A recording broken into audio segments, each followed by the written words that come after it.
पिछले वीडियो में हम लोगों ने वर्ष 2021 के यूपीएससी एग्ज़ाम के इस क्वेश्चन के बारे में विस्तृत डिस्कशन किया था,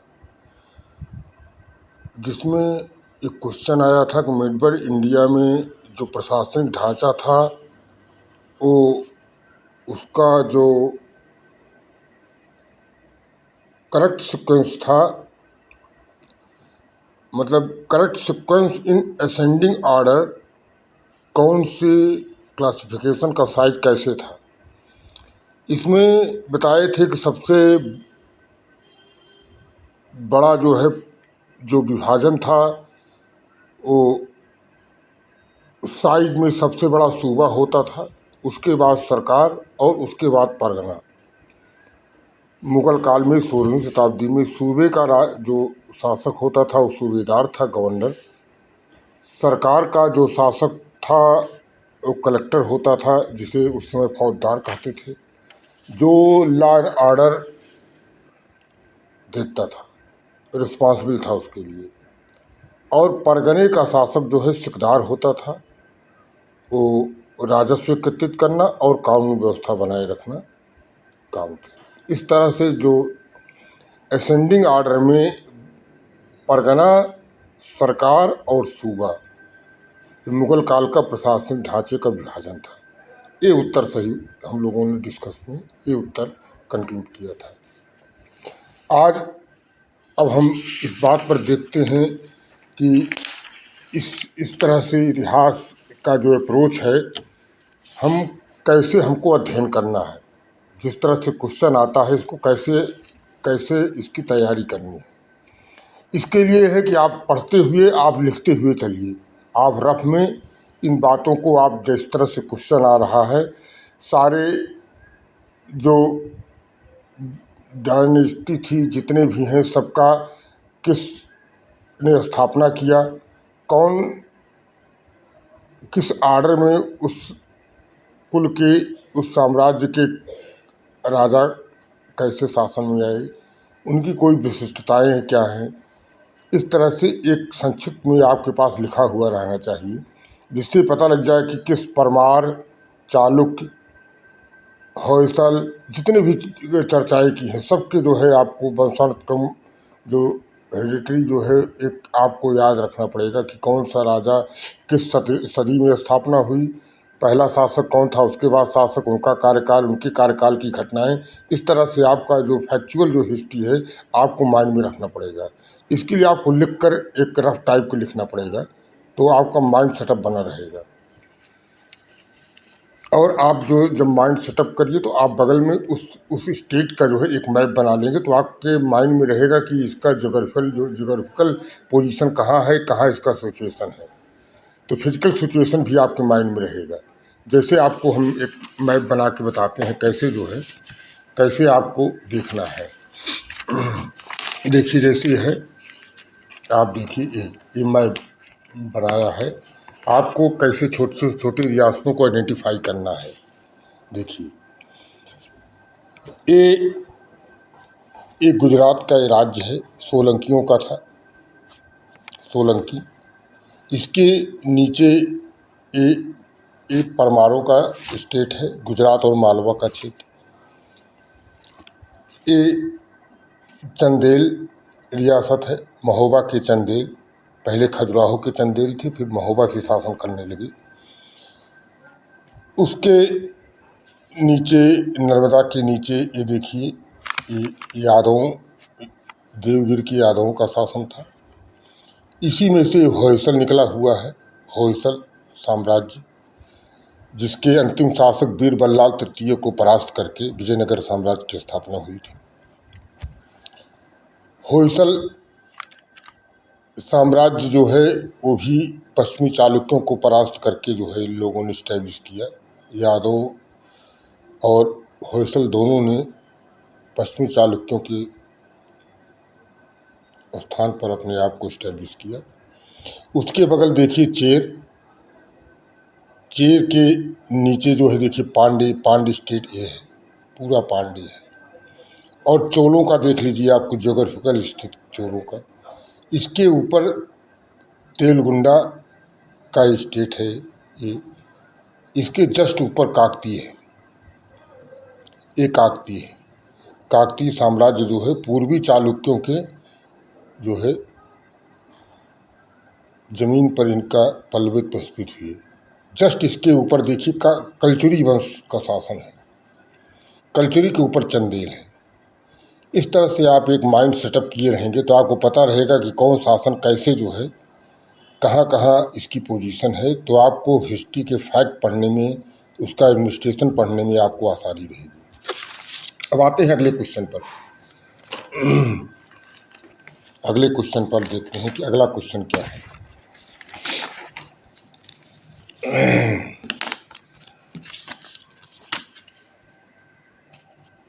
2019 में अगला क्वेश्चन पूछा गया था। According to Portuguese writer Nunes, the women in the Vijayanagar empire were expert in which following areas? Wrestling, astrology, accounting and soothsaying. आपको ये बताना है कि इसमें किसमें जो है नूनीज के अनुसार एक किस महिलाओं किस क्षेत्र में एक्सपर्ट थी। करेक्ट आंसर क्या है?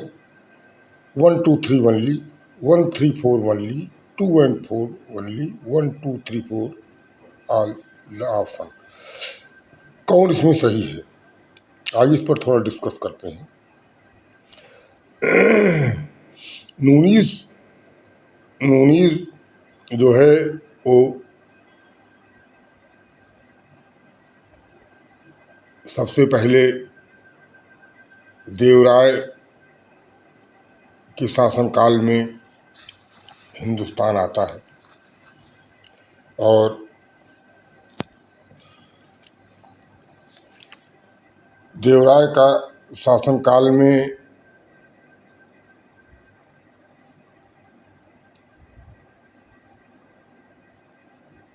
(1520 से 1542) का शासनकाल है।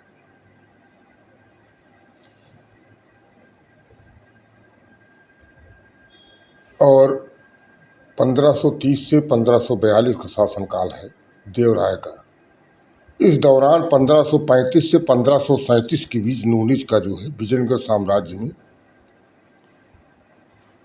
का विजिट करता है। वो एक तरह से हॉर्स ट्रेडर था, घोड़े का व्यापारी था, और विजयनगर साम्राज्य में आया और वहाँ की सामाजिक स्थितियों का वर्णन किया है।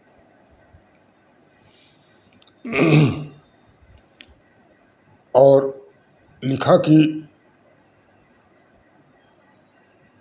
विजयनगर साम्राज्य की महिलाएं कुश्ती, संगीत, ज्योतिषी और भविष्यवाणी में प्रवीण थीं। तो इस तरह से जो ऑप्शन दिए गए हैं उसमें wrestling, astrology, accounting and soothe saying जो है ये चारों में एक्सपर्ट थी नूनीज के हिसाब से। जो नूनीज ने 1535 और 37 के विजयनगर साम्राज्य के विजिट के दौरान देवराय के शासनकाल में 1530 से 1542 का देवराय का शासनकाल था, इस दौरान विजिट किया था। और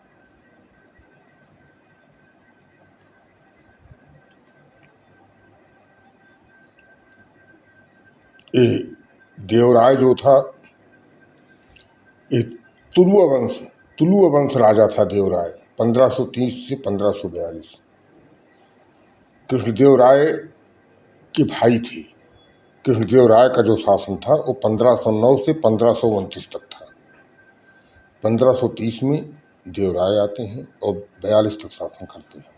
इसी दौरान नूनीज का जो हॉर्स ट्रेडर था विजयनगर साम्राज्य की विजिट करता है। इस तरह से आंसर इसका होगा जो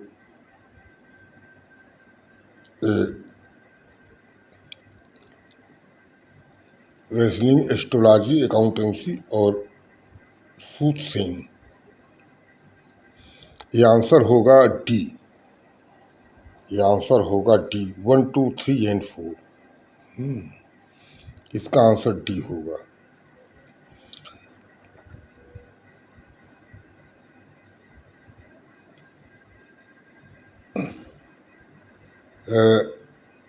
अगला है consider the following statement. Question है कि it was during the regime of Iltutmish that Changiz Khan reached the Indus in pursuant to the fugitive Kharij prince। Second कोई ऑप्शन है it was during the regime of the Muhammad bin Tughlaq that Taimur occupied Multan and crossed the Indus। Third It was during the regime of Devraj II Vijayanagar Empire that Vasco da Gama reached the coast of the Kerala। Which of the statement given above is are correct? Only one, one and two, three only, two and three। आपको बताना है कि इसमें जो है कौन से correct है।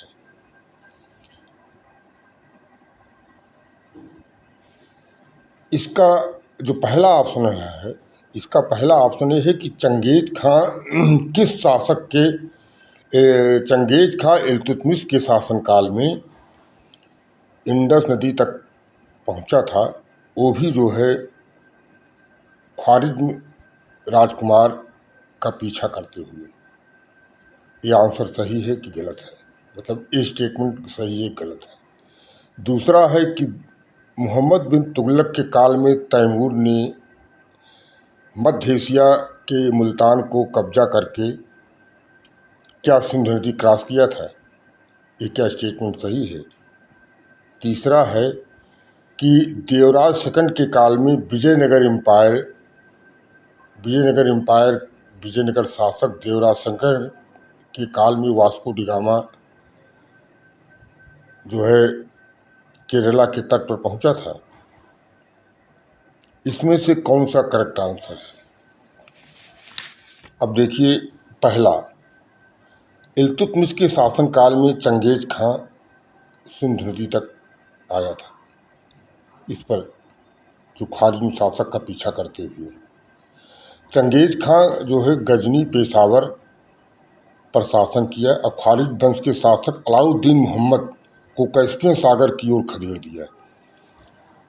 इसका उत्तराधिकारी जलालुद्दीन मंगवर्नी हुआ था, जो मंगोलों से भयभीत होकर गजनी चला गया। चंगेज ने उसकी पीछा किया और सिंधु नदी के तट पर उसको हरा दिया। जलालुद्दीन सिंधु नदी पार करके भारत आ गया। उसने दिल्ली के सुल्तान इल्तुतमिश से सहायता मांगी थी, इनकार कर दिया। चंगेज सिंधु पार कर असम रास्ते से मंगोलिया वापसी की सोची, पर गर्मी के कारण जलालुद्दीन के विरुद्ध एक सैनिक टुकड़ी को छोड़कर वहीं से सिंधु नदी से वापस चला जाता है। इसका है कि सीधे सीधे जो है पहला स्टेटमेंट सही है कि इल्तुतमिश के शासनकाल में चंगेज खां सिंधु नदी तक आया था और ख्वारिज़्म राजकुमार जलालुद्दीन मंगवर्नी का पीछा करते हुए आया था, जो जलालुद्दीन मंगवर्नी सिंधु नदी पार कर हिंदुस्तान में इंटर हो गया था। पहला सही है। अब दूसरा, it was during the regime of Mohammad bin Tughlaq that Timur occupied Multan and cross the Indus. अब देखना है कि तैमूर का जो है आक्रमण कब होता है। तैमूर का आक्रमण 1398 में होता है और मोहम्मद तुगलक का शासनकाल 1320 से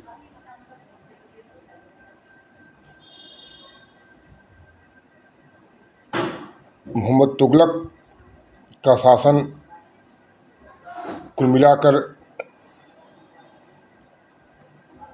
तैमूर के आक्रमण के पहले ही समाप्त हो जाता है।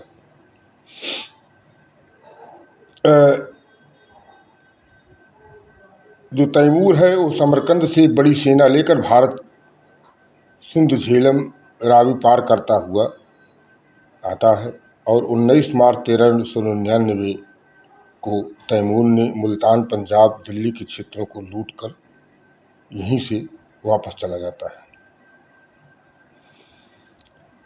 और यहाँ तक कि भटनेर के दुर्गों को भी लूटा और कश्मीर में काफिरों के सिरों की मीनारी बनवाई और काफ़ी हत्या लूटपाट करके वापस चला जाता है। उस समय जो शासक था हिंदुस्तान का वो मोहम्मद बिन तुगलक नहीं था।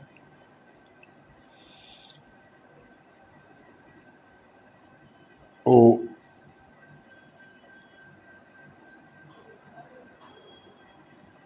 शासक था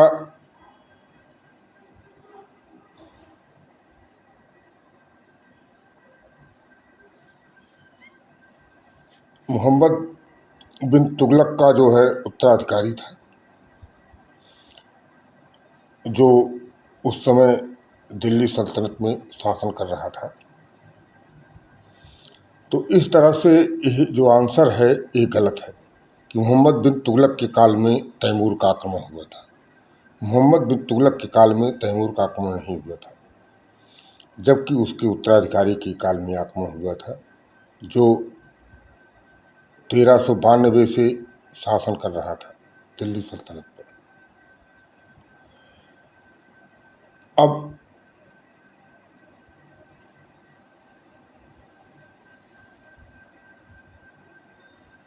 इस तरह से तैमूर ने दिल्ली, उसका नाम था नसीरुद्दीन महमूद। नसीरुद्दीन महमूद जो है वो 1394 से 1414 तक का शासनकाल था। वो अंतिम तुगलक शासक था, अंतिम तुगलक शासक था नसीरुद्दीन महमूद। उसका शासन था 1394 से 1414 तक और 1398 में तैमूर का हमला होता है। इस तरह से ये ऑप्शन गलत है। इस तरह से तीनों ऑप्शन में तीसरा ऑप्शन है, it was the during the regime of Devraj II, the Vijayanagar Empire that Vasco da Gama reached the coast of Kerala। Vasco da Gama का जो हिंदुस्तान पर पहुंचने का वो है 20 मार्च 1498। पुर्तगाली था, मालाबार तट कालीकट पर पहुंचता है। वो लिस्बन मोजाम्बिक की यात्रा करता हुआ मोजाम्बिक राजा के सहयोग से कालीकट पहुंचता है। उस समय कालीकट का राजा जो है जमरिन था, केरला का शासक जमरिन था। अब यह है कि उस समय का शासक देवराज, विजयनगर शासन देवराज सेकंड था कि नहीं।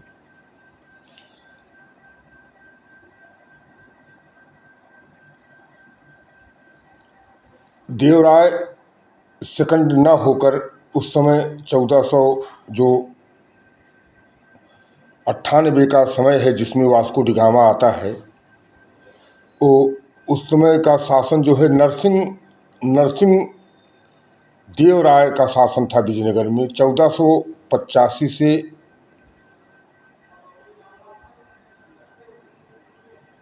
1491 नरसिंह देव राय फर्स्ट और नरसिंह देव राय सेकंड का 1491 से 1505 तक का शासन था।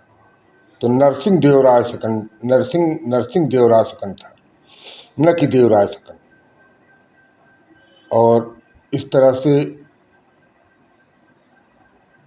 ये नरसिंह देव राय का जो शासन था वो 1400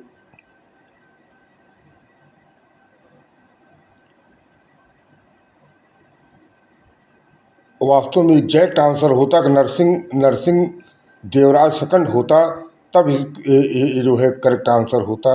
और देवराज द्वितीय ये करेक्ट आंसर नहीं है। नरसिंह देवराय जो है वो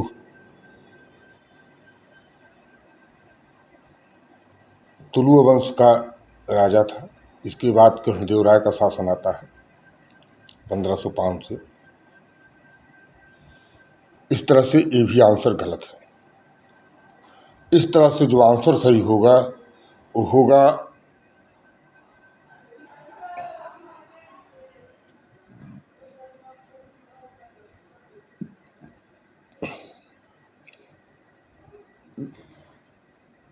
एक, पहला, मतलब it was during the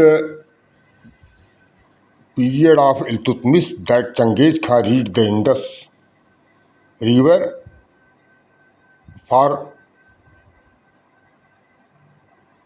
fugitive Khwarizm इंप्रेंस।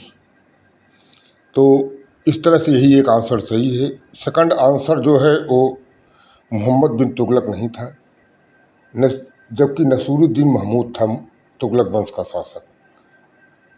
जब तैमूर का आक्रमण हुआ था। तीसरे में जब वास्को डिगामा आया तो देवराज सेकंड नहीं था। वास्को डिगामा 1498 में आता है। उस समय देवराज सेकंड न होकर नरसिंह देवराज सेकंड था।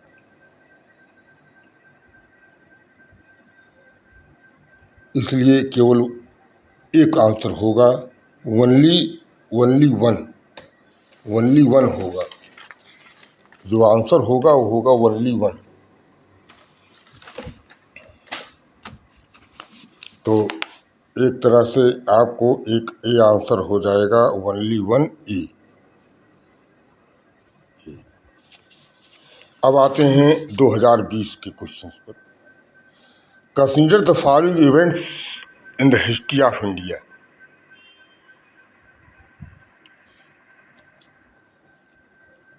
देखिए question, rise of the Pratiharas under the king Bhoj, establishment of the Pallav power under Mahendravarman I, establishment of Chol power by Parantak I, Pal dynasty founded by Gopala. In the correct chronological order of the above event, starting from the earliest time, मतलब earliest time, पुराने से नए के बीच, नए पुराने से लेकर नए तक के ऑर्डर में लिखना है कि किस डायनेस्टी का इस्टेब्लिशमेंट पहले होता है, उसके बाद लास्ट में कौन आता है। Pratihara under the king Bhoj, establishment of Pallava power under the Mahendravarman first, establishment of Chola power of the Parantaka first, Pala dynasty founded by Gopala. अब इसमें देखते हैं कौन कैसे शासन पे आता है। पल्लव शासक, अभी आपको मैंने मैप में दिखाया है पल्लव का साम्राज्य कहाँ था। पल्लव का, तो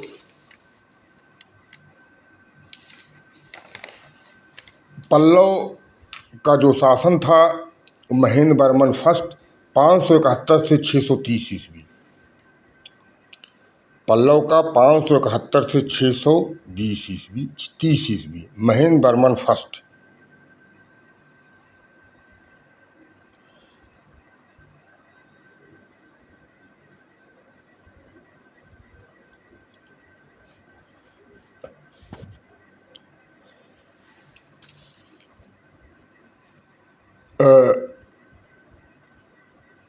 Gopala founder of the Pal,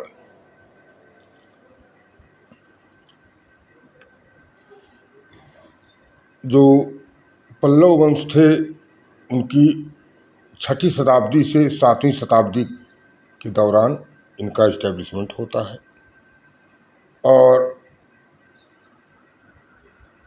4th century में इन वंश की स्थापना होती है और टोंडई मंडलम राजधानी से एक कांचीपुरम राजधानी बनती है। सिंह विष्णु इनके जो है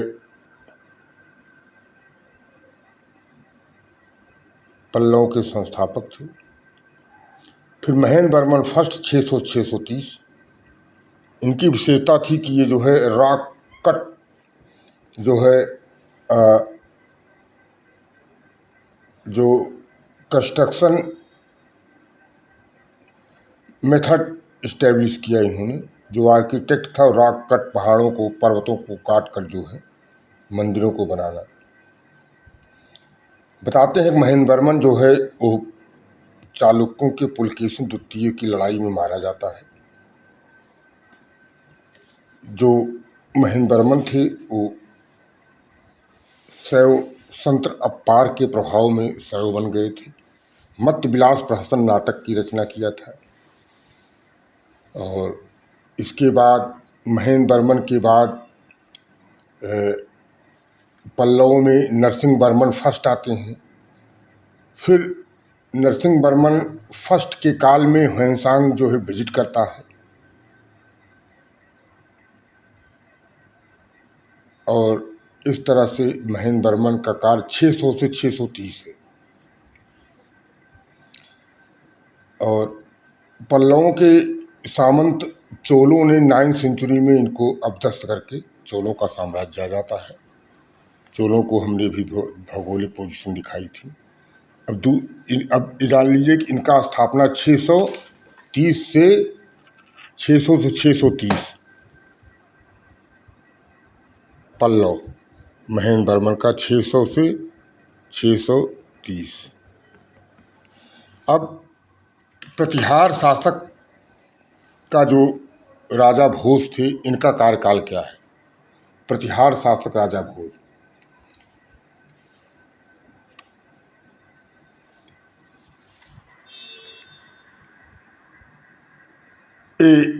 ये भोज वो भोज नहीं है जो परमार शासक भोज और मुंज नहीं है।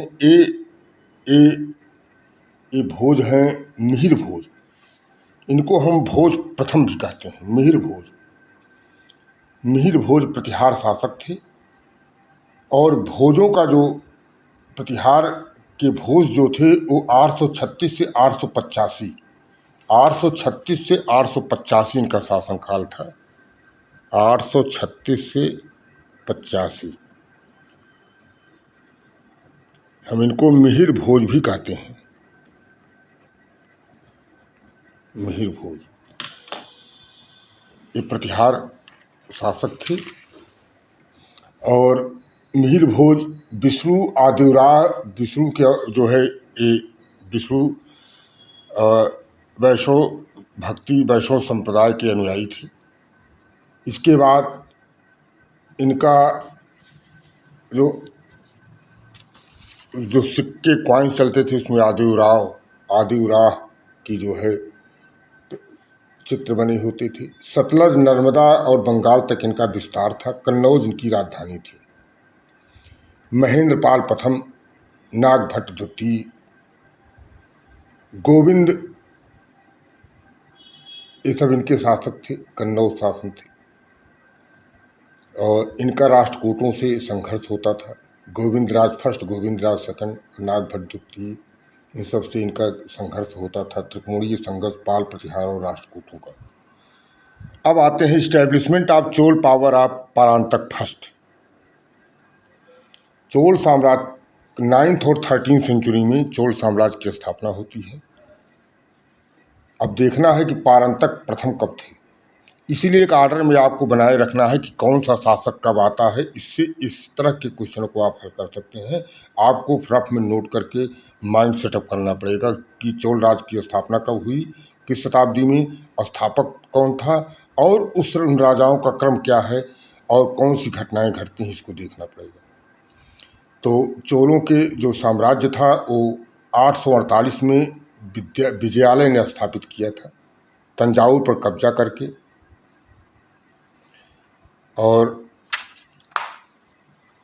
1289 में इन लोगों ने एक राजेंद्र थर्ड शासक आते हैं।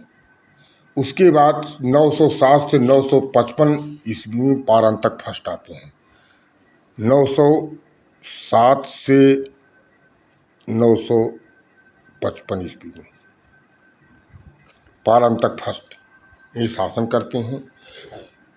पारंतक फर्स्ट जो है ये चिदम्बरम में राज मंदिर का निर्माण किया। राष्ट्रकूटों और पांड्यों के साथ इनके संघर्ष होते थे और चोलों ने राज सिंह सेकंड को हराकर पांड्यों को अपने अधीन कर लिया था और राष्ट्रकूटों के विरुद्ध 916 के पहले ही वल्लल का युद्ध लड़ा था चोलों ने राष्ट्रकूटों के विरुद्ध। इस तरह से पारंतक फर्स्ट का शासन देखते हैं चोलों में 9वीं सेंचुरी में 9 से 13वीं सेंचुरी तक चोलों का शासन था और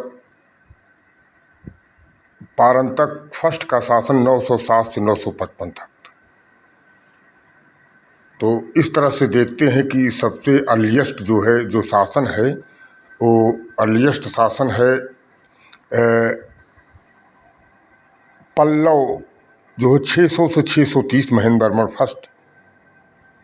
उसके बाद प्रतिहार अंडर किंग भोज 836 से 885 दूसरे नंबर पर। तीसरे नंबर पर आएगा चोल पावर ऑफ पारंतक फर्स्ट 907 से 955 और पाल डायनेस्टी फाउंडेड बाय गोपाल। इनका जो है पाल साम्राज्य की स्थापना कब होती है इसको देखते हैं कि पाल प्रतिहार और राष्ट्रकूट में जो पालों का जो साम्राज्य है वो गोपाल जो है फाउंडर था पाल वंश का और 750 से 770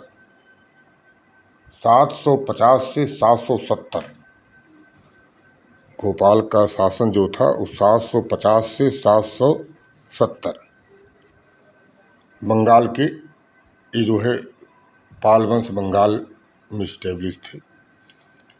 तो इस तरह से पहला शासन होगा ये और फिर 750 से 770 दूसरा, फिर मिहिर भोज तीसरा, उसके बाद जो है चोल पावर पारंतक फर्स्ट।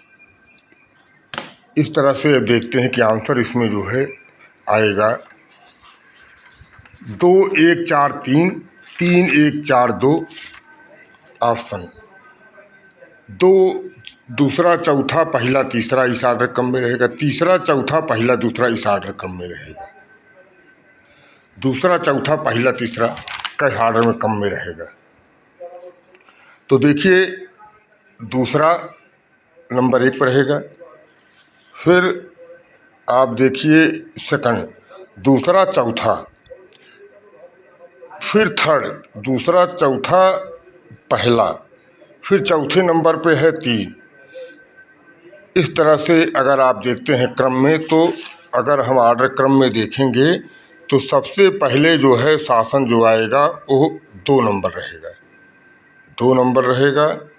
और उसके बाद जो शासन आएगा 2 4 2 4 और 2 4 1 3 2 4 1 3।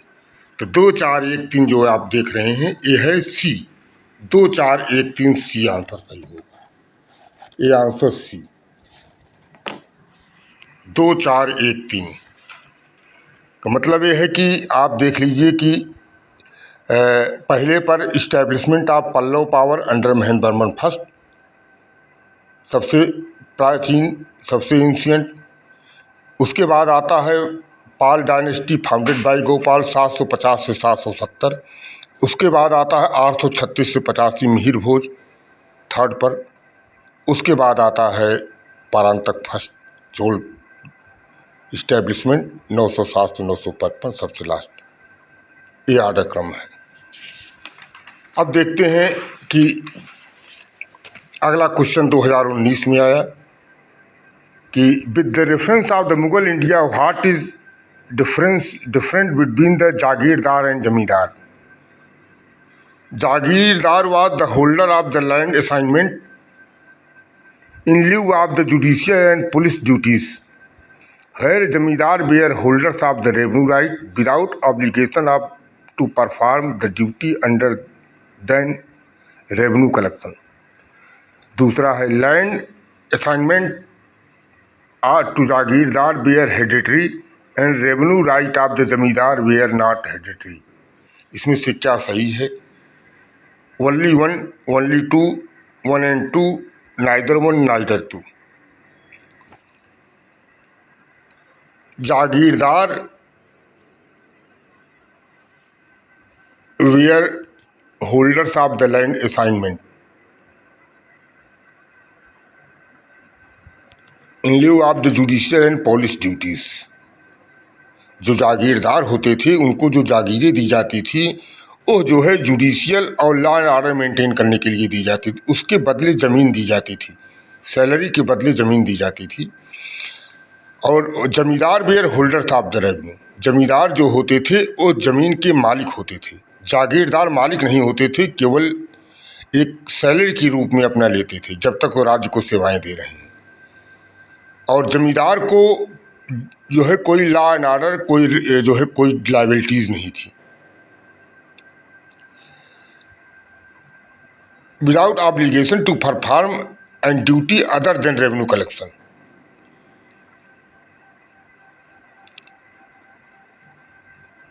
केवल रेवेन्यू कलेक्शन का काम करते थे। पहला सही है। Land assignment of jagirdar were hereditary and revenue rights of zamindar were not hereditary, जबकि जमींदार की जो जमींदारी थी वो हेरिडिटरी थी और जागीरदारी जो हेरिडिटरी नहीं थी। तो इस क्वेश्चन का होगा कि only one is correct, first is correct. इसका आंसर पहला होगा, करेक्ट होगा ए, ए करेक्ट आंसर होगा।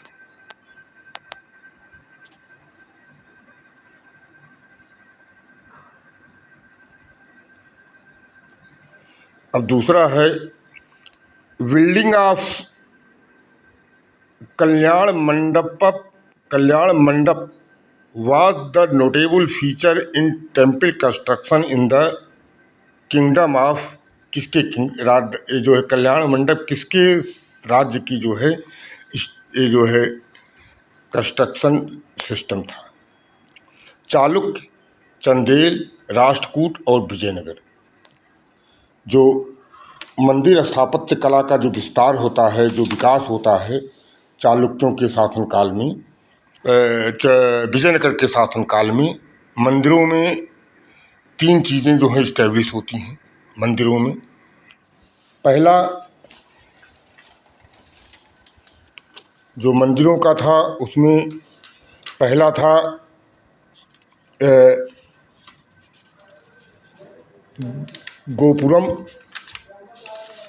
गोपुरम, दूसरा था गर्भगृह, तीसरा था परिसर बाउंड्रीज, चौथा था नक्काशीदार स्तंभ। गोपुरम जो था वो प्रवेश द्वार था और कल्याण मंडप जो था वो देवता और देवियों और देवताओं के शादी का मंडप होता था जो बहुत ऊंचे स्थान पर बना होता था।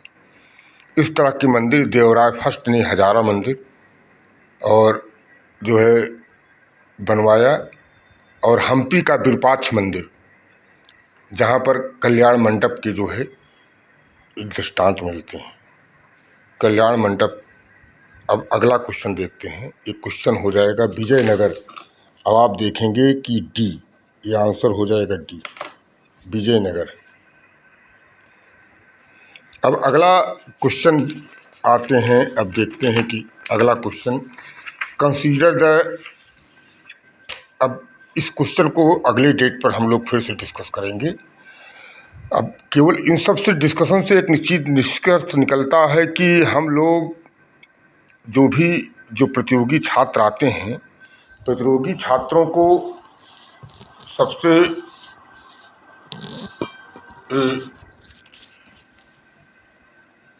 प्रतियोगी छात्रों को इन सब चीज़ों का एक अध्ययन करके चलना पड़ेगा। और अध्ययन करके आप जो है